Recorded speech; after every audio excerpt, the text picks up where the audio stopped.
Hello, എന്നെ അറിയാത്തവർക്ക് ഞാൻ സിദ്ധാർത്ഥ്. ഇന്ന് ആക്ച്വലി ബിസിനസ് വ്ലോഗൊന്നുമല്ല. ഈ വർഷത്തെ റെസൊല്യൂഷനകത്തുള്ളത് തന്നെയായിരുന്നു ഫാമിലിയുടെ കൂടെ നല്ലപോലെ ടൈം സ്പെൻഡ് ചെയ്യണമെന്ന്.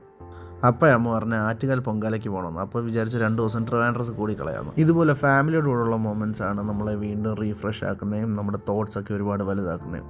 ആദ്യകൂട്ടം മിനിച്ചേട്ടനെ കൊണ്ട് എന്തോ മേടിപ്പിക്കാനുള്ള തിരക്കിലാണ്. ഇതൊന്നും അറിയാതെ എൻ്റെ അമ്മ മുമ്പോട്ട് നടന്നുകൊണ്ടിരിക്കുകയാണെന്ന് തോന്നുന്നു. T20 സെമി ഫൈനൽസിന് ശ്രീശാന്തിന് വിക്കറ്റ് കിട്ടിയതിൻ്റെ തൊട്ട് എന്താ മുഖത്തെ സന്തോഷം. ഐസ്ക്രീമിൻ്റെയാണ്, വേറൊന്നുമല്ല.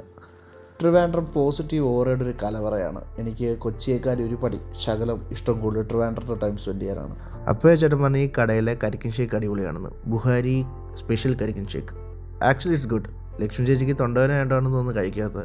അപ്പോൾ അതിൻ്റെ തൊട്ടടുത്ത് കുറച്ച് യങ് ഫീമെയിൽ എൻ്റർപ്രണേഴ്സ് നടത്തുന്ന ഒരു ഷോപ്പ് ശ്രദ്ധിക്കപ്പെട്ടു. എന്താ ഫുഡ് ഐറ്റംസാണ് വിൽക്കുന്നത്. ആക്ച്വലി ഇതിനെയൊക്കെ നല്ല രീതിയിൽ പ്രൊമോട്ട് ചെയ്യണം. പൊങ്കാലിടാനുള്ള സ്ഥലമൊക്കെ കണ്ടുപിടിച്ച് കല്ല് വെച്ച് അവിടെ പേര് എഴുതി വെച്ച് ചൂട്ടും കൊതുമൊക്കെ കൊണ്ട് വെച്ചേക്കുന്നുണ്ടല്ലേ. എത്രത്തോളം ഓർഗനൈസ്ഡ് ആണെന്ന് നോക്കി. പിന്നത്തെ പരിപാടി എന്താണെന്നറിയാമല്ലോ, ഷോപ്പിംഗ്, ഓട്ടോ ഷോപ്പിംഗ്. ആവശ്യമുള്ളതാണോ ഇല്ലാത്തതാണോ എന്നുള്ളതൊന്നും അല്ല.